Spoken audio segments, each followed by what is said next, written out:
Magandang umaga guys. Mag-harvest na naman tayo ulit ng sayote natin ngayon.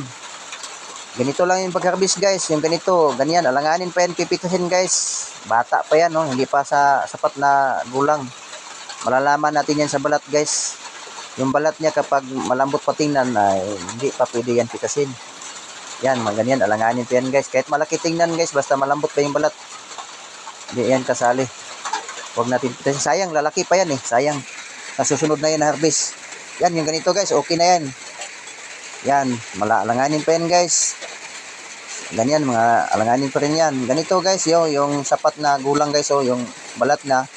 Yan, medyo matigas na, makinis. Yan, laki guys. So, yan, okay na yan guys, pwede na yan. Yan, ganyan. Ang ganda ng ano natin yan guys, sayote Yan, alanganin. Yan, reject na yan guys, ganito, reject na yan, no? Yung may tumutubo, reject na yan. So, pagka ganito guys, na nasa mataas yan na hindi natin maabot, yan, kailangan natin ng panundot. Yan, susundutin natin yan guys. Sayang kung hindi natin yan susundutin, hindi natin kukunin. Yan, ganyan ang pagpitas guys, yan. Ganito pipitasin guys, ang laki. Ang ganda ng sayote natin guys. So, dito guys, tapos na tayo mag-harvest, no? Yan, kailangan natin hakutin yan guys.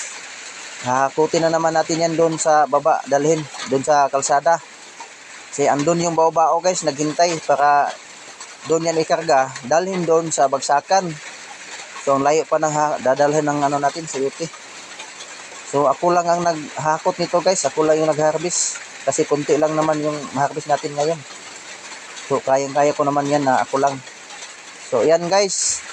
Tapos na tayo mag-resack. So, saktong-sakto lang yun. Dumating yung buyer. Tapos na tayo mag-sacking, no? Nasa sako na yung sayote natin. Yan.